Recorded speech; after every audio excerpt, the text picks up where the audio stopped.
Welcome to the viewers to this session on developmental broadcasting, its relevance and scope. Many of you would have heard programs on the radio which could broadly be classified into the genre of educational or informational or entertainment. So there is one genre of programs which is called the development related programs, development supportive programs. This session will be concentrating on those radio programs which actually aid, help, contextualize development process and seek the involvement of the community in the development process. To analyze the role of radio in developmental communication, I have an expert in the field, Mr. A.R. Krishnamurthy, who has retired as the Deputy Director General of All India Radio. He has a wealth of experience in terms of planning, mounting and successfully implementing mass media projects using radio as a tool for developmental communication. Welcome. Thank you. At the outset, Mr. Krishnamurthy, can you explain to our viewers the concept of development? You used two words. One is development, another is broadcasting. The word development is a value-laden term. When I go to a photographer, he says he will develop the image and give me the printout. When he says develop, what he means is what is latent will be made visible. Every human being has a lot of latent talents, latent energies, and development aims at bringing them out.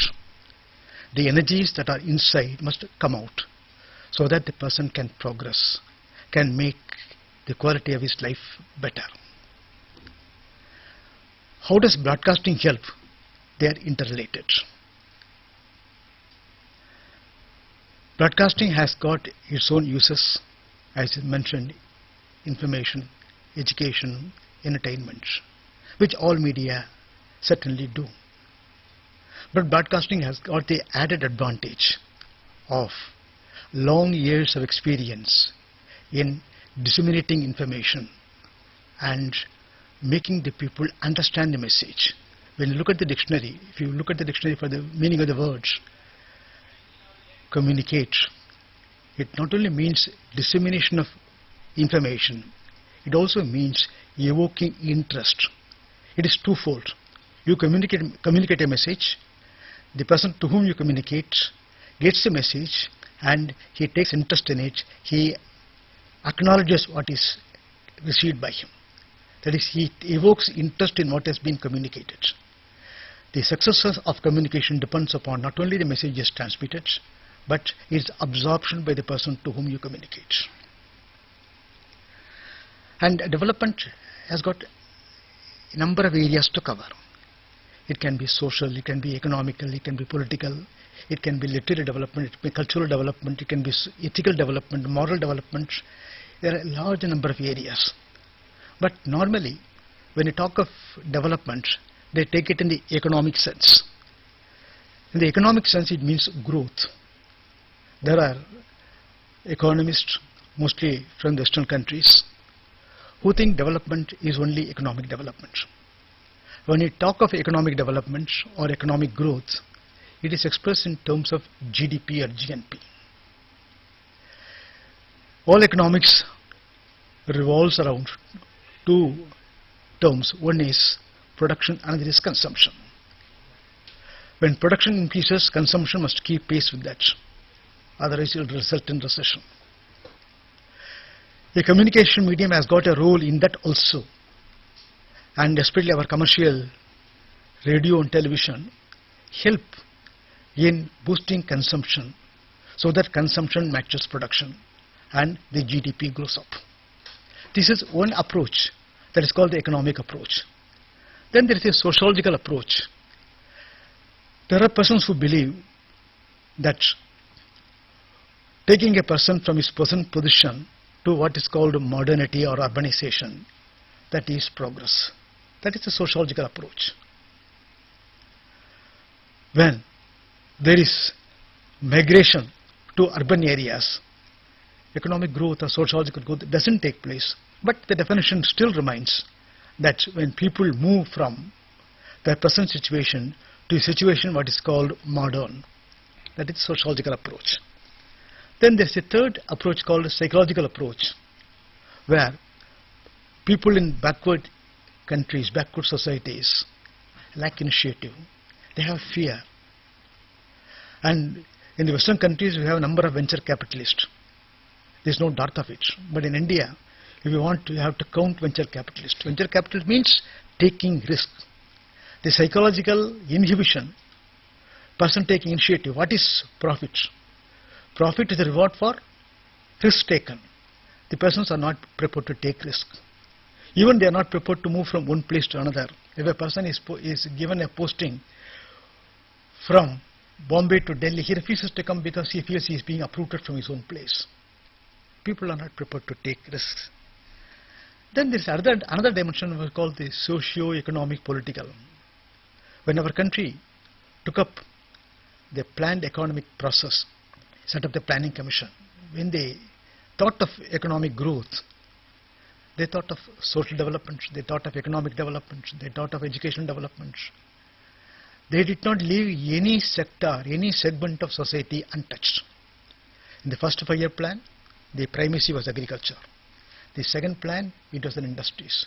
The third plan, they took up social sectors. And today, no segment of society, no segment of economic activity is beyond the pale of the planning commission's planning process.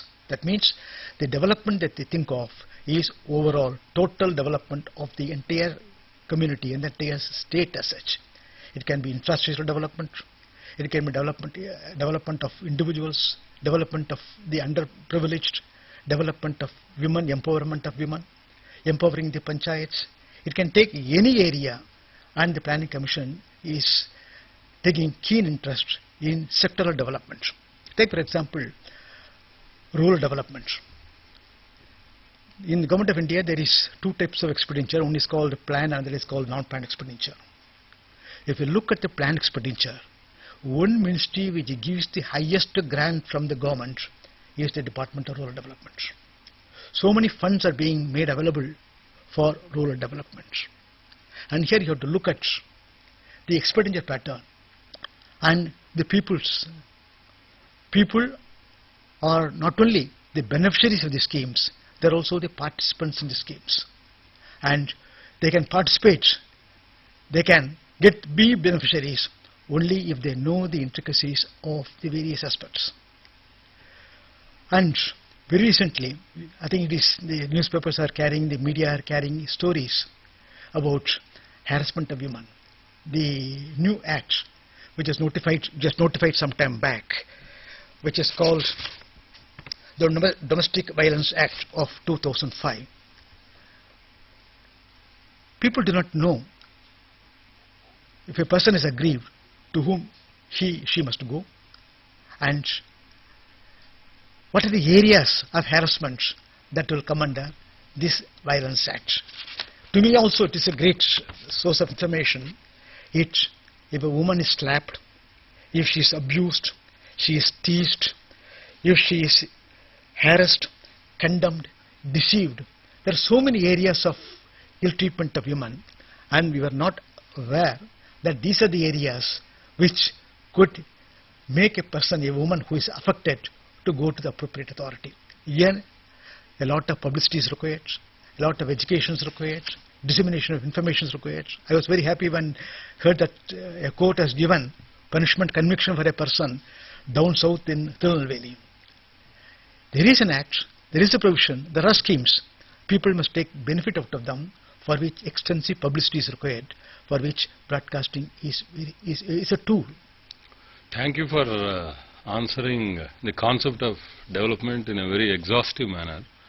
To basically sum up from what you said is, it could be development of a community and it could be development at the individual level.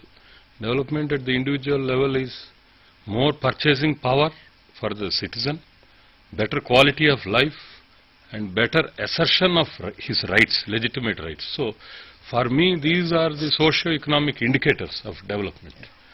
Now, can you also introduce to our viewers the concept of broadcasting, and are there any theories which underpin the role of broadcasting, particularly radio, in national development, in development process? Earlier I mentioned to you that communication, particularly broadcasting, is not one-way conveyance of a message, dissemination of a message. It is being received well by the audience. And once the message is received, how does he react? Media have got different roles.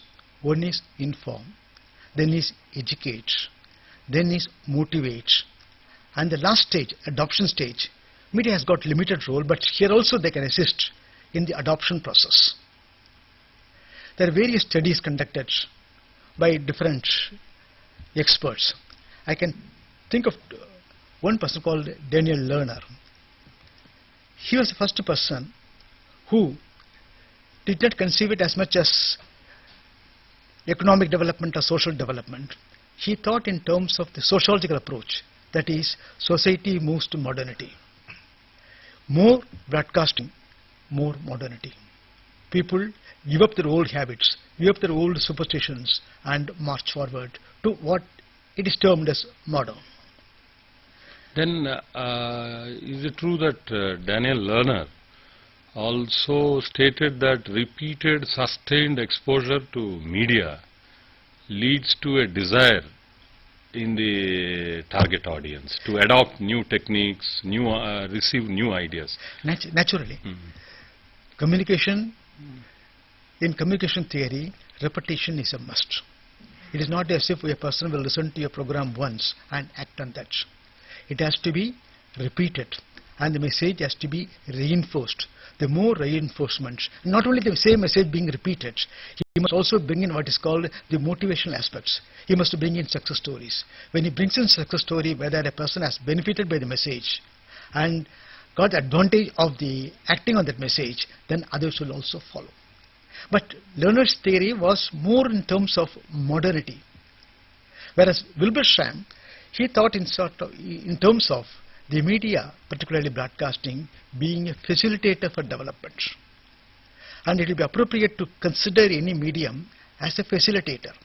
It will be too much of a claim to say that I have done this, I have achieved. It is the major vehicle. It's a vehicle, convey the information, try to help the listeners, help the audience to grasp the important points and allow them to take their own decisions. And when they take the decisions and with the repeated messages, reinforced messages, success stories, the people will definitely, at least if not all, a substantial part of the audience will take the messages in the right spirit and try to change. So basically permeation theory, the magic multiplier concept. That I go to Everett Rogers. Okay. He believed in what is called the multiplier theory. Everett Rogers is a friend of India. Of course, he is no more. He passed away some 2 or 3 years ago. He used to come to India a number of times, and he believed that in a village setting, you can't convey the message directly to them. Suppose you have got a scientific agriculture, you can't convey the message of scientific agriculture directly to the audience through electronic media. You need some human interface. You need a person who will interpret the message to him. He introduced a concept of what called the gatekeepers theory. That is, the message is given and the message is received by all people, including the gatekeepers. The gatekeepers then arrange a meeting, a sort of club, There they discuss, and this point is conveyed to the listeners in what is called a homespun language. So a middleman, basically, he could be a community leader, he could be an opinion leader. And yes, exactly. And the Government of India, particularly the Planning Commission, we had a minister, a great visionary, who wanted that along with all the development, for a community development there must be extension workers. The extension concept, which he introduced in terms of block development, radio also adopted in terms of an extension approach to broadcasting. That means you don't broadcast from the radio station the messages. Then you go back to the field to whom you have broadcasting messages, get their feedback and check up what are the difficulties, clarifications they have. You come back and get the clarifications from the experts, broadcast them back to the listeners so that they have improved the knowledge of the subject you are talking about. Mr. Krishnamurthy, I have a problem with these old theories. They are quite now archaic because a lot of seminal research, path-breaking research has been done in the communication field. Some communication researchers look at Wilbur Schramm's theory of role of media in national development, or Daniel Lerner or Everett Rogers, as being too top-down, in the sense that they assume that the audiences are empty receptacles of wisdom, which flows from the top, and they are only eager to receive it. Some people feel it is not as simplistic as it is being made out. The communication, the role of communication media in national development is much more complex. There are many variables, and definitely the media are not the lead or the major vehicles of development process, but they are indirect contributories to the development process. What are your I can repeat. Media is a facilitator. It facilitates conveys a message, it facilitates the listeners grasp the message, it tries to motivate them, and as for adoption is concerned, I agree with you, the media has got a limited role, it can only assist, but eventually it is the extension people, the NGOs, the people working along with the persons in the field, they alone can bring about the social change. When you are talking about researchers, I refer to another research of a professor of Stanford University by name Lakshman Rao. A. Bandura.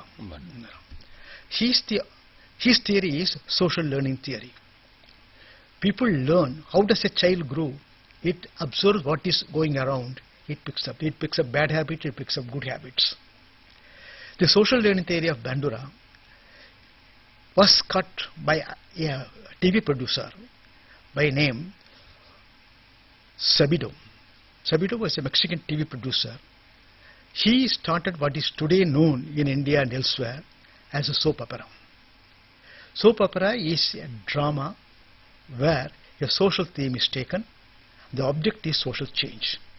There are good characters, bad characters, and there are persons who fight against odds in society. They come up in life. There are bad characters who don't change. There are bad characters who change and become good characters.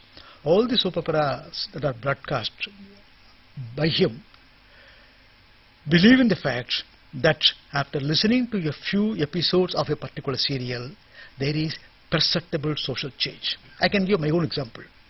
Based on Sabido's methodology, All India Radio did a program, a soap opera program. It went for 102 episodes. Taru is the name of the title. The first few episodes, there is no response. But after a few episodes, the listeners began to react and specific questions were asked, they began to answer.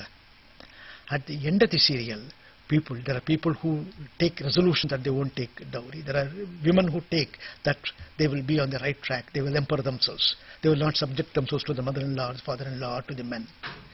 The social change, which was originally thought of in the soap opera, was virtually accomplished. It doesn't need any attestation by any researcher or anybody. It is what is actually happened on the field. Your own feedback information gives you that this has taken place.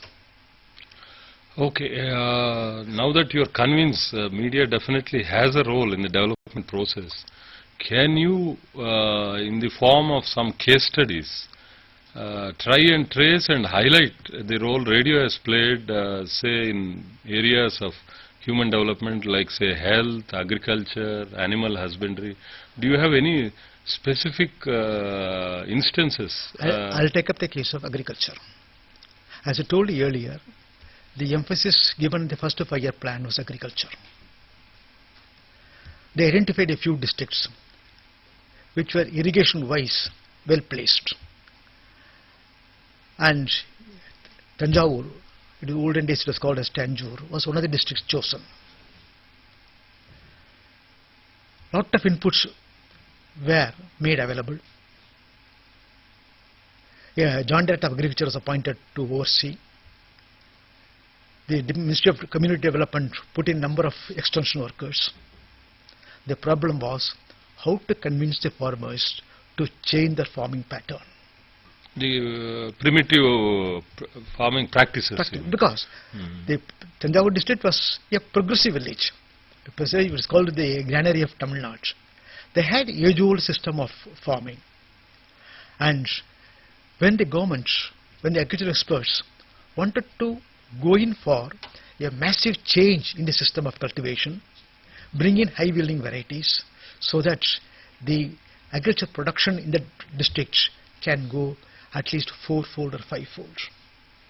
There is a lot of resistance. Any communication in adopting new methods. New methods. There is no voluntary acceptance of any change. Change has to be brought in, not only by messages, by persuasion, and as I said last, by the persons in the grassfield workers. They have to convince them. This Joint Director of Agriculture made an indent on All India Radio Tiruchirappalli that they have to extend massive support to them. And radio was geared to that purpose. A former radio officer, so far any producer with a flair for rural broadcasting was looking after agriculture. The system changed. Subject specialists, agriculture experts were appointed as farm radio producers. They began to station in Tanjavur district.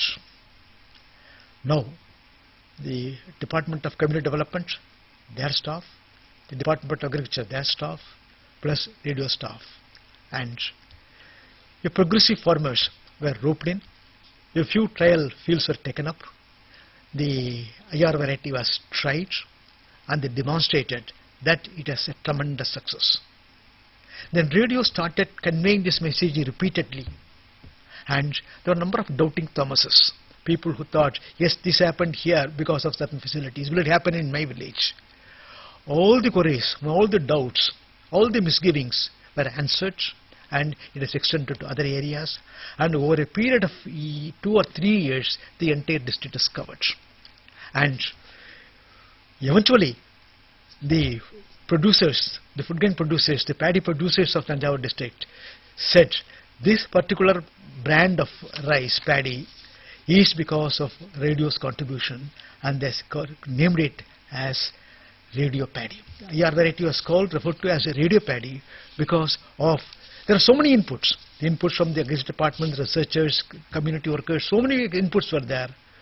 But the input of radio was recognized, and this variety was named radio paddy or radio rice. Radio rice, we have heard of. Yeah. So do you have similar instances in other? Take for example polio. You were mentioning earlier also about health. Polio, and as in this country, there are persons, for every message, there are persons who used to spread doubts. When, for tuberculosis, BCG was introduced in the 50s, it was virulently opposed by a person no less than Rajaji C. Rajagopalachari. The first yes, Governor General. He was the first person to raise objections to it. He was conducting a campaign against it. But radio was able to convince the people that there can be misgivings. There can be 1 or 2 cases, even polio cases, so there may be 1 or 2 failures also. But you can't condemn a particular system as bad. Radio was doing consistent publicity, not propaganda, consistent publicity, allaying fears. Bringing experts from not only from India, from WHO, from other places, and where it has worked successfully in other countries also. All these were conveyed to the people and they were satisfied, yes, we can go in for BCG.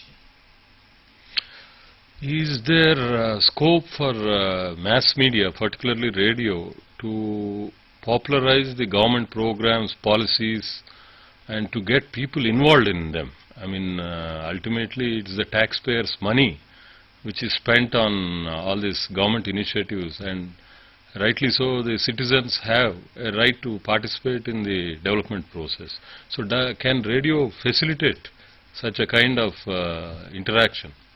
I can give you two examples.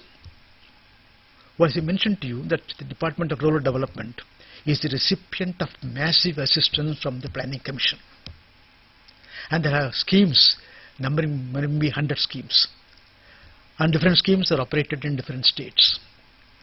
But does the beneficiary, the intended beneficiary, know of the scheme? There is no information that a particular scheme is being implemented. And the bureaucracy's greatest desire is to suppress information, not to give information. Of course, now you have the Right to Information Act, but how many people can go to the particular offices and get information? Even if they get the information, what can do about it? There was one secretary in the Ministry of Rural Development who said the schemes are languishing because people do not know that there is a scheme, and number two, they do not know where they are in operation, and third, they do not know how to get the benefit out of it. It's a problem of partly communication gap. Communication, and once you say this scheme is in operation in this particular area, people will ask. I know people are politically conscious. They will raise queries. Where is the scheme being implemented in my area? And if they know it, they won't leave the people. And always it is said, criticism of government policy is one thing, criticism of the implementation of government policy is another. The media must not shy of criticizing the implementation part of the government's policies. Government policy is framed after a lot of discussions, approved by the parliament. There is no point in criticizing the policies, there is scope, which they were done in the parliament. But at the implementation stage, the people must be empowered. They must have the information that this is a scheme that is in operation in my district, but I am denied the benefit of this scheme because I am not aware of it. It happens to so many other areas of activity also. Take example, literacy eradication. It is one of the major activities of the government. The National Literacy Mission. National Literacy Mission. How many people have got the benefit out of it? Or where are the areas where they are lagging? And there are some states which have said they have got 100% literacy. There are other states which are lagging behind. What is the reason for this lagging behind? Is the media lagging behind in giving you the information? And if it is so, the media must organize themselves and do a massive campaign that literacy mission benefits go to the people. It is applicable to health. There are some panchayat hospitals where there are no doctors, there are no facilities. The media, in investigative, every media has got its own investigative aspects. The media must do investigation and bring out facts to the knowledge of the public, to the knowledge of the authorities, so that remedial actions can be taken, and the benefits which are intended for the public must actually reach the public, and in this the media has got a vital role. Developmental communication would also include aspects related to environment in which we live. It would also involve gender equality. It would also involve practice and assertion of individual rights. So does media have, particularly radio, have a role in these three areas? We take it about environment. The case of the Chipko movement. How did it become popular? It is not one person, Bhuguna, who did it. It is the media support that made it a national movement. To preserve the trees and preserve trees, preserve ecology, preserve environment. The Himalayan foothills. This again, not only did not confine to the Chipko movement of Bhugunas, it went down to Uttagamand, Nilgiris. Apiko movement. Yes. There also they started same movement. This campaign will multiply and go to different areas. You feel media had a role because in the awareness has been created. media generated that awareness. Media has generated that awareness, and when people become aware, and they will certainly act on the precedents they have got in the case of Paguna's Chipko movement. It happens in other areas also. Wherever there is a sizable success in a particular area, it can be replicated in other areas. And in this, the media must carry the success stories far and wide. You were mentioning about gender issues. Yeah. Take for example, empowerment of women.